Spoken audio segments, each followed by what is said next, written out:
안녕하세요. 김효진 목사입니다. 이 영상은 성경 통독하시는 데 도움을 드리기 위해 마련한 영상입니다.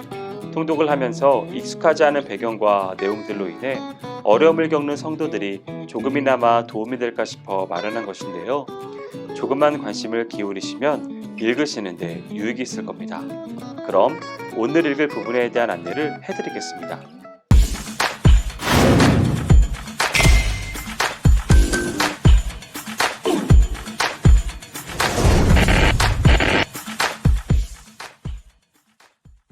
오늘 읽을 본문은 신명기 8장에서 10장까지입니다.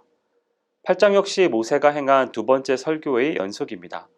모세는 지금까지 하나님을 사랑하고 그분의 계명을 준행하라는 율법의 대강령하에 이스라엘 새 세대들에게 하나님의 말씀으로 권면과 훈계와 경고를 해왔습니다. 8장 역시 그 같은 주제의 연속이지만 단순히 계명 전달 위주였던 지금까지와는 달리 과거 실제 역사를 예로 들어가면서 전달하고 있습니다. 1절에서 6절은 이스라엘의 지난 광야 40년간 생활의 의미와 목적을 밝힘으로써 백성들로 하여금 더욱더 하나님을 의지하고 그 계명에 순종하도록 권면하고 있는 단락입니다. 그중 1절은 8장 전체를 이끄는 서원으로 여호와의 계명을 지키라는 명령입니다. 2절과 3절은 광야 40년간의 생활이 단순히 저주와 징벌 기간이 아니라 이스라엘을 하나님의 자녀답게 양육하기 위한 연단 과정이었음을 설명하고 있는 부분입니다. 그리고 4절에서 6절은 험난한 광야 생활 중에서도 의식주의 부족감을 느끼지 않도록 해주신 하나님의 은혜와 사랑을 상기시킴으로써 다시 한번 백성들이 하나님을 의지하고 그 계명을 준행토록 종용하는 부분입니다. 7절에서 10절은 가나안 땅의 아름다움과 풍요에 관한 내용이 나옵니다. 풍부한 물, 풍부한 농작물, 풍부한 광물질, 이러한 것들을 열거하고 있습니다. 이러한 본문은 가나안 정복을 눈앞에 둔 백성들에게 희망과 기대감을 불러일으켜줌과 동시에 언약을 조차 그 땅을 이스라엘에게 허락하신 하나님의 큰 은혜를 찬송케 하기에 충분합니다. 11절부터 20절은 가나안 땅의 풍요를 누리게 될 때 그 풍요에 도취된 나머지 하나님마저 잊어버리는 잘못을 범하지 말라고 경고하는 부분입니다. 풍족한 생활 중에서 하나님의 은혜를 잊지 말라고 권면합니다. 그리고 다시 한번 광야 생활 중 하나님의 은혜를 상기시키고 가나안에서의 온갖 번영과 부귀도 하나님께서 허락하신 것임을 강조한 뒤 이스라엘이 그 같은 하나님을 잊어버리고 가나안 땅의 우상을 숭배하는 어리석은 행위를 해서는 안 된다고 경고합니다.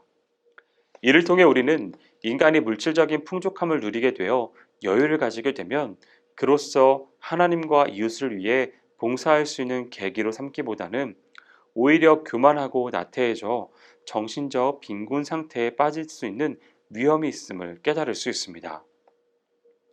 9장은 앞장에 이어 계속해서 백성들이 가나안 땅에 입성한 후 갖게 될지 모를 자만심에 대해 경고하고 있는 장입니다. 400년간의 노예 생활과 40년간의 광야 유랑 생활을 거치는 동안 지실대로 지친 이스라엘에 비하면 가나안 거민은 정예화된 철벽 군대였음에 틀림없습니다. 그렇기에 이스라엘이 하나님의 도우심으로 가나안 정복에 성공하게 되면 자만심에 빠져 하나님을 잊은 채 교만해질 우려가 있었습니다. 그러므로 모세는 가나안 입성을 앞둔 백성들에게 미리부터 이와 같은 사실을 주지시켜 잘못에 빠져들지 않도록 교훈하고 있습니다. 이를 통해 그리스도인들이 진정으로 두려워해야 할 대상은 내부에서 움트는 자만심과 교만이지 하나님의 단 한 번의 손길에 쓰러지고 말 외부의 적대 세력이 아님을 알 수 있습니다. 6절에서 29절은 이스라엘이 가나안 정복 후 자만심에 빠지지 않도록 하기 위해 과거 패역했던 광야 생활 40년 중 하나님을 거역했던 대표적 사건인 금송아지 숭배 사건을 상기시키고 있는 단락입니다. 이 사건이 일어난 때는 이스라엘이 하나님의 크신 은혜로 애굽 400년간의 노예 생활에서 해방된 후 시내산에 도착한 때로서 그들이 신정국가로 공식적인 출범을 하기 위해 하나님께로부터 율법을 수여받는 가장 엄숙하고 감동적인 순간이었습니다. 그와 같은 순간에 이스라엘은 하나님께서 가장 싫어하시고 가증스럽게 여기시는 금송아지 우상을 만들어 숭배하는 죄악을 범했음을 증거합니다.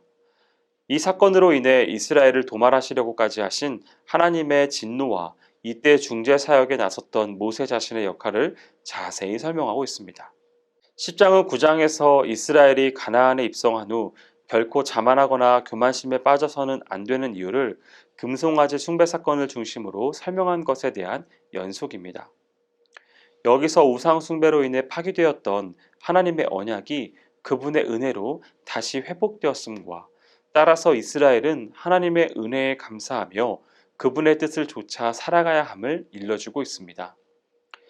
하나님과 이스라엘 사이에 맺어진 언약의 증거인 첫 번째 십계명 두 돌파는 백성들의 금송아지 우상 숭배로 말미암아 깨어져 버렸습니다. 따라서 모세는 언약의 회복을 위해 하나님께 중보 기도를 드렸고 마침내 그 기도는 하나님의 긍휼에 의해 연락되었습니다. 1절부터 5절은 모세의 중보 기도로 인하여 언약이 회복되었음을 하나님께로부터 두 번째 십계명 돌판을 받은 사건을 통해 증거하고 있는 단락입니다. 십계명에 기록될 두 돌판과 그것을 보관할 궤를 만들라는 하나님의 지시가 나타나고 이어서 모세가 하나님께로부터 새로운 십계명판을 받아 언약궤 안에 보관합니다.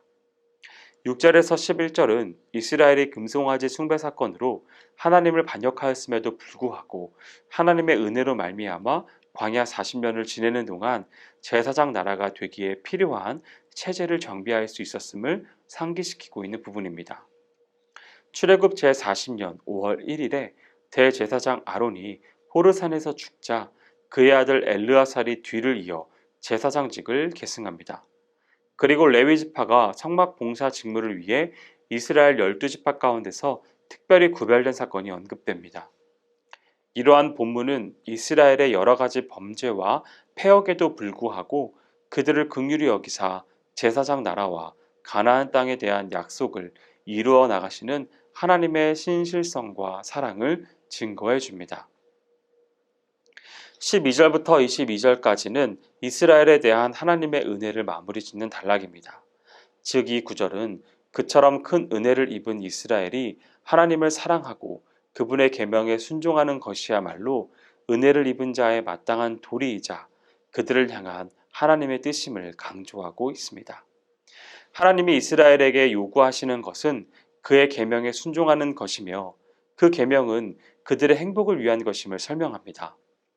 그리고 하나님의 유일성과 전지전능성, 공의성과 자비성을 강조함으로써 백성들로 하여금 하나님의 속성을 바로 깨달아 그분이 원하시는 뜻을 바로 행할 수 있도록 교훈하고 있습니다. 여기까지 신명기 8장에서 10장까지 성경 통독을 하실 때 도움이 될 만한 내용을 전해드렸습니다. 혹시 이 외에 질문이 있으시거나 나누고 싶은 이야기가 있으시면 밴드나 댓글로 달아주시면 필요한 도움을 드리겠습니다. 그럼 내일 다시 만나도록 하겠습니다. 동독 화이팅 하세요.